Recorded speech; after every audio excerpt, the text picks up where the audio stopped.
여기서 회심의 심리적 현상을 한번 생각해 봅시다. 뭐 당연하겠죠. 지금 이 말이 이제 자연스럽게 나오고 자신에게 내려간다는 거 방금 2항에서 그 말을 했으니까 율법의 인도하에서 우리에게 진전해 나간다면 율법의 교훈으로 유익을 얻었다면 최소한 이렇게 되었고 이렇게 되어졌다면 다시 말해서 율법의 1기능과 2기능을 당신이 했다면 그 인도 아래 우리 자신에게로 내려가야 합니다.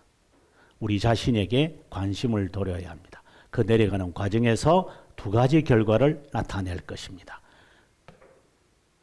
비교하십시오.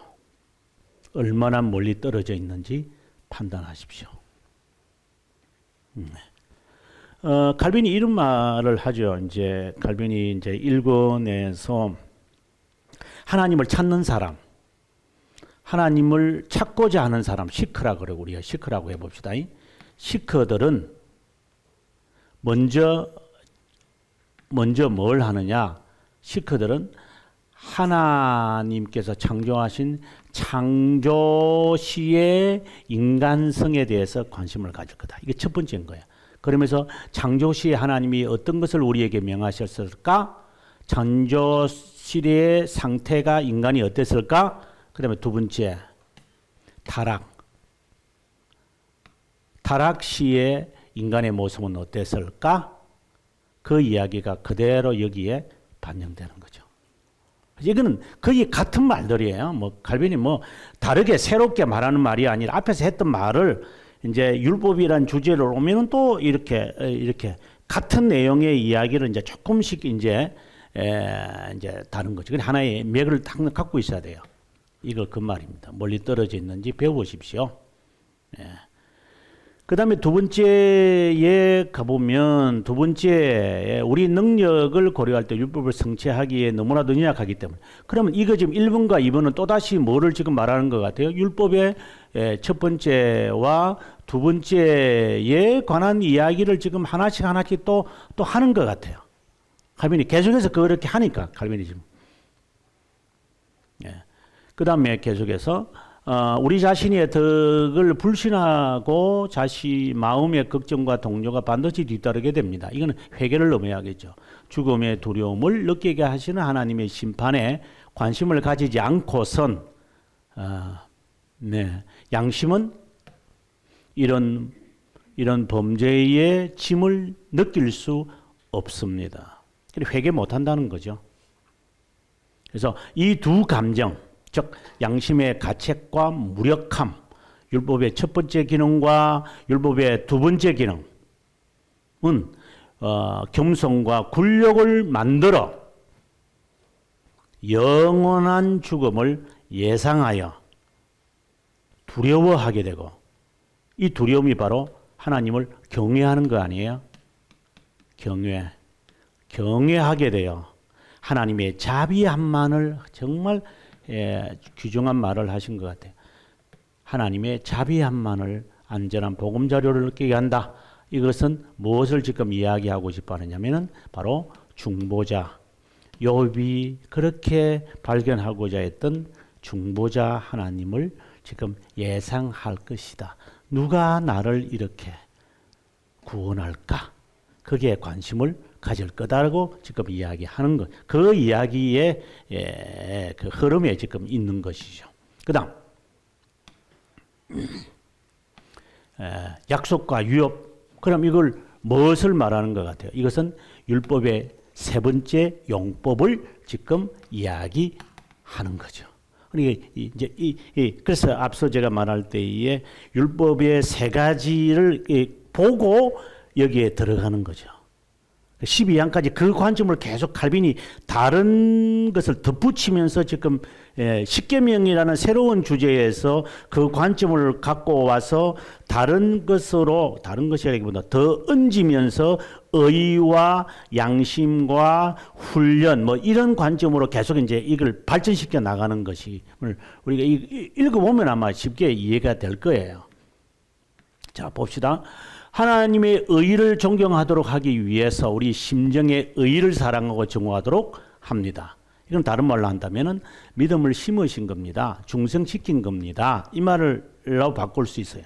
이를 위해 그분은 율법의 약속과 위협을 더하셨습니다. 이 두 가지는 이생과 오는 세상과 관련을 맺고 있습니다. 약속은 그분의 인자함을 나타내고 위협은 그분의 거룩한 순결하심을 나타냅니다. 이게 이제 십계명의 성격이죠. 해라, do not 이런 거죠. do not 하지 마라. 이런 이야기입니다. 이게 그걸 이제 지금 예상하고 있다고 저는 봅니다. 우리의 마음의 눈이 너무 침침하여 선의 아름다움에 끌리지 않기 때문에 하나님을 향하여 마음이 없어서 그래서 하나님은 달콤한 보상을 주신다. 이걸 다른 말로 말한다면은 믿음의 준비다. 이렇게 말할 수 있습니다.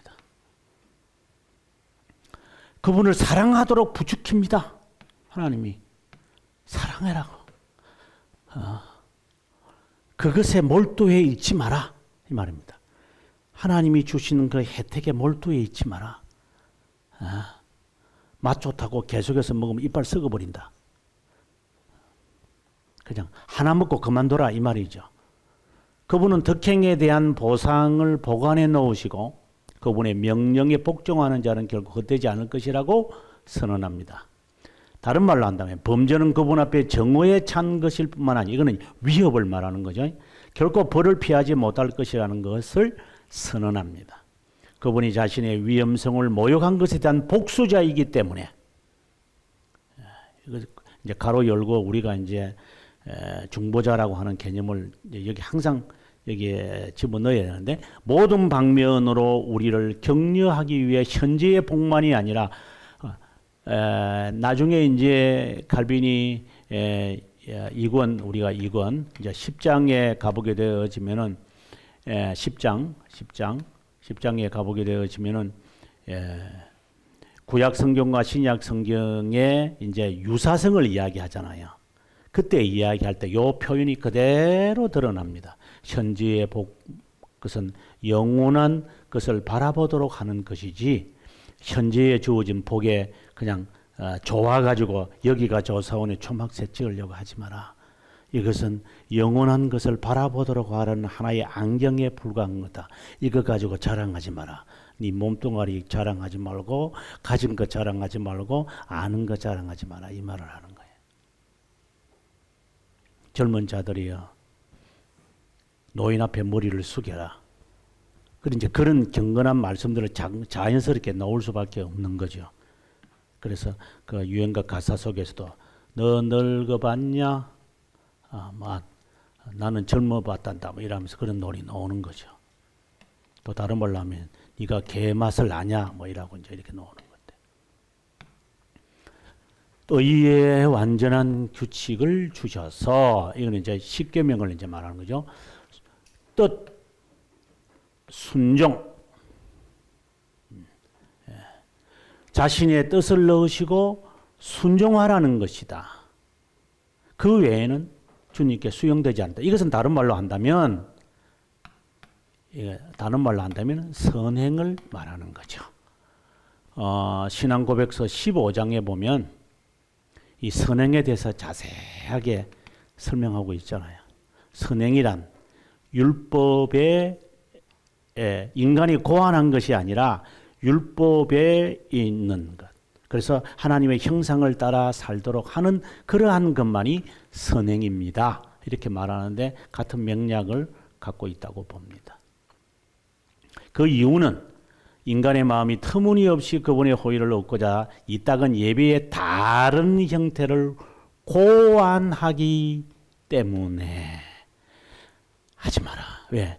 이게 예배라고 했잖아요. 가장 핵심적인 단어가 십계명의 핵심적인 단어가 예배거든요.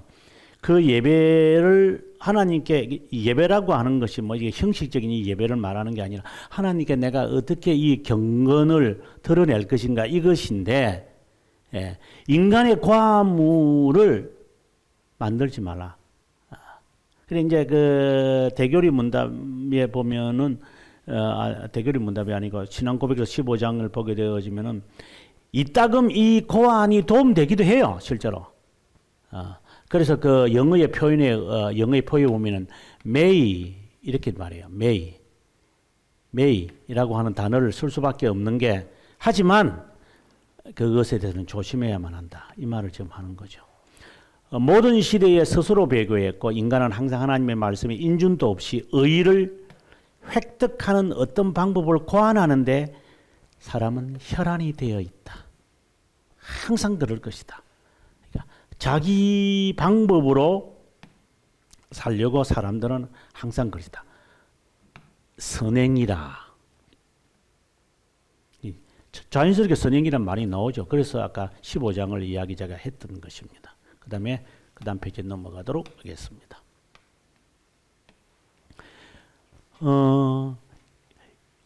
이런 악에 대한 최대한의 치료제는 우리의 마음의 말씀을 통하여서 예를 들어서 여기에 위조하고 강호, 인간의 고안을 하려고 하는데, 그런데 관심을 가질 수밖에 없는데 이걸 치료하는 방법은 두 가지다. 세 가지다. 첫 번째, 완전한 의를 우리에게 가르치기 위해 하늘에서 주어졌다는 것을 계속해서 확신을 갖게 하는 것. 그 다음에 하나님의 뜻이 특별히 명령할 것이라는 것. 참된 예배는 십계명의 핵심적인 단어인데 순종이라는 것. 어쨌든 순종해라.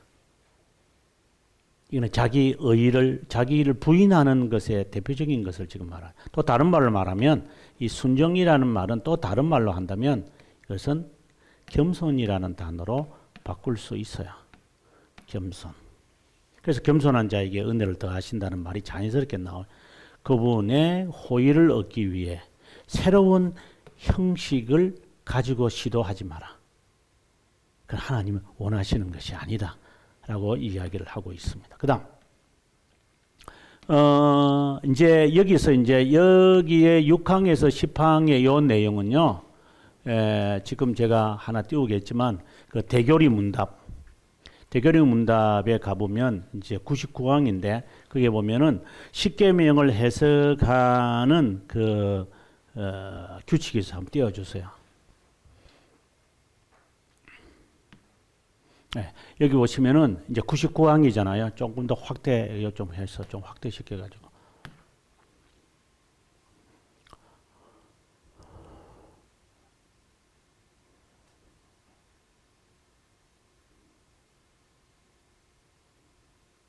네, 여기 보시면 이걸 조금 내리고, 네, 내가 내릴 수가 없어가지고. 여기 보시면 99항에 보면은 십계명을 올바로 이해하기 위해 무슨 규칙을 주셨나? 지금 칼빈은 지금 이제 우리에게 지금부터 이제 6항부터 설명을 하는데 좀 더 자세하게 나와 있어. 그래서 이걸 여러분 이 8가지 규칙을 꼭 대교리 문답입니다. 여기에 대교리 문답 99문을 꼭 참고하셔 가지고 정리해 놓으면 지금 칼빈이 지금 말하고자 하는 이 내용의 포괄적인 것을 아마 하실 수 있다고 봅니다. 이제 꺼주시고 다시 돌아갑시다. 지워버리십시다. 이거 내가 해도 돼요? 할 수 있네. 할 수 있는데 안 했네. 예. 여기 지금 요 내용을 제가 말하고 싶은 겁니다. 6항에서 10항에 있는 이 내용은 이제 앞서 말씀드린 대로 99문이죠. 죄송합니다. 99문을 보고 정리를 하시는 게 좋겠다. 그래서 여기에 있는 핵심이 거기 다 들어가 있어요, 실제로. 그래서 그렇게 정리를 하면 좋고, 시간 되는 데까지 제가 한번 읽으면서 답을 찾도록 하겠습니다. 율법의 기능과 용도, 우리가 지금까지 보았던 거잖아요. 이건 7장에서 여기 이제 본래는 17항까지 있잖아요. 여기 17항까지 있거든요. 아까 말씀드린 대로 17항은 앞에 있는 내용들을 3가지를 다시 이제 요약하고 좀 더 확대시키는 내용들이기 때문에 그렇게 이해하면 좋겠습니다. 율법으로 인해 인간의 삶은 외적 정직성만 아니라 내적 영적인 의도 형성되는데, 이를 위해 우리는 율법의 본질이 입법자, 입법자라고 하는 단순함보다도 율법을 주신 하나님, law giver, 영어로는 이렇게 돼요. 율법을 주신 분, 뭐 입법자는 좀 그렇죠. 제가 번역을 잘못했는가? 입법자라기보다는 이게 율법을 주신 분의 성격에 따라 평가되어야 함을 인정한다. 세상 법은 외적 행위에만 관심을. 이게 이제 이것과 뭐가 관련되어야 되느냐면 이제 나중에 이런 말 칼빈이 참 많이 쓰는데 우리는 항상 세상 법정에 관심이 있잖아요. 세상 법정, 영어로 말하면 코트죠. 코트에 항상 우리는 관심이 있는데 하나님의 코트에, 즉 헤븐리 코트에 관심을 가져야 할 거다. 뭐 신앙인들은 자연스럽게 그렇게 되겠죠. 네. 그 다음에 세상 법도 의도에 관해 관심을 갖는 경우도 있지만 비밀적 의도를 찾아내지 못합니다. 이게 세상 법정과 하나님의 법정의 차이점입니다. 그 다음에 아주 중요한 거죠. 그리스도 중심으로 해석해라. 이거는 제가 처음부터 이 말은 많이 했는데 자기 해석 더 붙이지 마라. 그리스도를 따라라. 그리스도를 따른다라고 한다는 이 개념이 전에 한번 제가 말씀을 드렸는데 그리스도를 따른다는 것은 그리스도의 순종을 그리스도의 순종이라고 하니까 우리들이 뭐라고 말하느냐면 그 흉내내라는 줄 알고 그리고 그리스도가 발 씻으니 제자들을 발 씻었으니까 발 씻는 이런 원숭이 흉내를 원숭이 궁리 빨갛다니 그런 노래를 부르라는 게 아니고 여기서 그리스도의 순종이라는 것은 하나님 앞에서 기록된 바 이렇게 말씀하시면서 하나님으로서 자신이 우리에게 주신 그 법에 하나님의 이 법에 본인도 순종하잖아요. 그래서 본인이 이 율법에 세웠는데 그것을 정의를 이루기 위하여 본인이 그 법에 따라 저주를 받고 본인 스스로가 입법자인 율법을 주신 분이 율법의 대상이 되어 가지고 쌓는 그런 것, 순종, 그걸 지금 말하는 거예요. 너희도 율법에 순종하면서 살아라. 하나님이 내가 순종하지 않았냐? 그럼 너희는 뭐냐 도대체 너희는. 하나님 또 자신의 법에 순종해서 자기가 죽는데 자신이 육체적으로 죽은 거죠. 십자가에 못 박혀 죽는데 너희들은 십자가 안 지고 뭐 하냐 지금. 주님이 지었으니까 우리는 안 지어도 돼요. 그것이 잘못된 거. 그래서 이제 그리스도를 중심으로 해석하는 이 측면을 이렇게 정확하게 개념을 파악하고 있어야 돼요. 흉내 내라는 게 아니라 그리스도가 율법에 순종하신 것처럼 당신도 율법에 순종하라는 그런 의미로 이 성경을 해석하십시오. 외적인 순종, 흉내 내지 마십시오. 원숭이, 궁둥이 빨갛게 하지 마십시오. 심령으로 의도를 파악하십시오. 이제 그렇게 이제 칼빈이 이제 이야기하는 문자 이면의 뜻 찾으십시오. 그러면서 이제 하나하나 구체적으로 아까 그 99왕 제가 이야기한 것처럼 그 이야기를 지금 하는 겁니다. 명령할 때는 이런 이야기들 이제 이 안에 다 포함되어 있습니다. 제규법을 서셨다. 뭐 강력하게 말할 때는 정말 하지 말라는 말이다. 자, 이런 말을 이제 하게 되어지고 두 돌판 우리가 아다시피 두 돌판은 바로 앞서도 제가 이야기했는데 이거는 성경을 이야기하기도 하고 그 다음에 신구약 성경 이야기하기도 하지만 이것이 십계명 그것은 바로 의에 대한 완전한 규칙이다. 돌판으로 다른 말로 한다면은 신구약 성경으로 이렇게 죄송합니다. 그렇게 말해도 돼요. 하나님의 율법이 나누어진 뜻을 생각해 보도록 합시다. 율법의 두 부분이 나타나는데 첫째 돌파는 예배, 임무, 예배와 종교의 임무를 다루는 의에 대한 규칙을 담고 있다. 그래서 이것을 다른 말로 한다면 거룩이죠. 거룩을 담고 있고 두 번째 돌파는 인간과 관련된 자선의 의무를 다루고 있는 완전한 규칙을 담고 있다. 이거는 의이다. 그래서 이 두 가지가 하나님의 형상이다. 하나님의 형상이 회복된 중생된 자는 그분의 의와 거룩인 이 율법을 십계명을 따르게 되어 있다. 왜? 회복되었으니까. 그럼 회복되게 살아야죠. 이게 자연스러운 거예요, 이게요. 전체가 하나라 이제 만들어지는 이것이 바로 이제 칼빈이 말하고 싶은 건데, 의에 대한 첫 번째 기반은 거룩을 말하는 겁니다. 1에서 4계명을 말하는 겁니다. 4계명 하나님께 드리는 예배입니다. 그러면 5계명에서 10계명은요. 삶 속에서 나타나는 예배인 것이겠죠. 이 기반이 전복되면, 거룩이 전복되면, 여기는 이제 생략되어 있지만 나중에 이제 이런 말들을 칼빈 하게 돼요. 모든 부분은 무너지고 붕괴되고 맙니다. 우선순위는 거룩입니다. 이것보다도 말하면 좀 안 되고, 이웃을 위한, 자기 개인의 일을 위한 성실한 것보다도 더 중요한 것은 이겁니다. 거룩입니다. 이거 무너지면 이것도 무너집니다. 이거 충돌이 일어납니까? 그럼 뭘 선택해야 돼요? 당연히 거룩을 선택하죠. 이 기반이 전복되면 의에 대한 모든 부분은 무너지고 붕괴되고 맙니다. 불경건한 신성모독으로 하나님의 영광을 그분으로부터 약탈하게 되어지고 도둑질, 강탈. 그런데 의라고 부를 수 있을까요? 여기 이제 이야기를 참 칼빈이 이 부분에서 이제 거룩과 의를 이제 잘 말씀하시죠. 하나님께 드리는 예배는 하나님께 정말 예배의 핵심인데 십계명의 시작이고 기반입니다. 이것은 하나님과의 거룩이 딱 정립이 되어 있어야 됩니다. 이거 정립이 되고 이제 시작하는 겁니다. 하나님의 하나님의 뜻, 하나님의 의지가 무엇인지 알았다. 그럼 내가 그렇게 살아야 된다 해서 이제 이것을 우리가 행하는 겁니다. 우리는 이것을 의의 권은 정신이라고 부릅니다. 첫째 돌판에서 우리가 이것을 찾아내야 됩니다.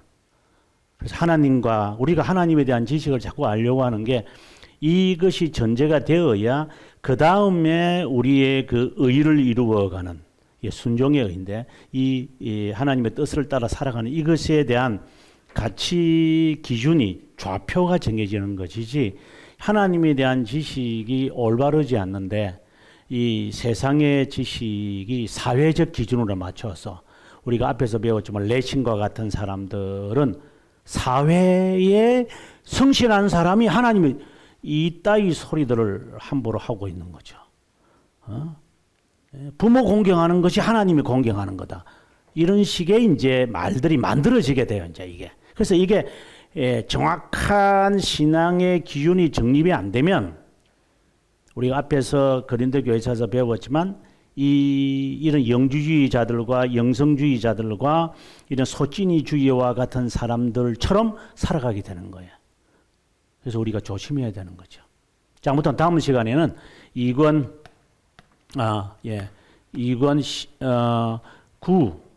9장으로 바로 가겠습니다. 왜냐하면 그 다음에 내용들은 이제 하나씩 설명하는 것들이거든요. 그럼 이런 것은 아마 여러분들이 해석할 수 있으리라고 봅니다. 제가 한번 기도하고 마무리하겠습니다.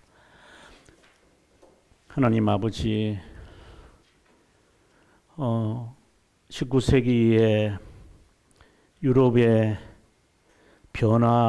사상의 변조와 변화를 보면 무섭고 떨리고 그런 요소들과 그러한 양태들이 우리에게 오랫동안 수십 년 동안 누적되어서 우리를 깨게 만들어 주님을 바라보지 못하도록 발목을 잡을 때가 너무나 많습니다.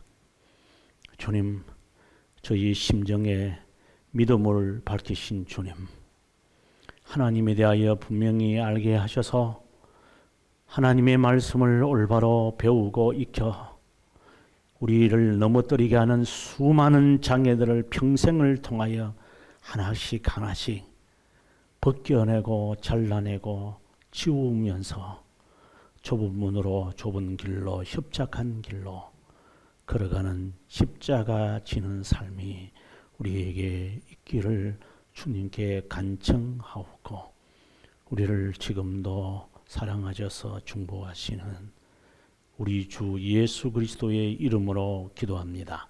아멘.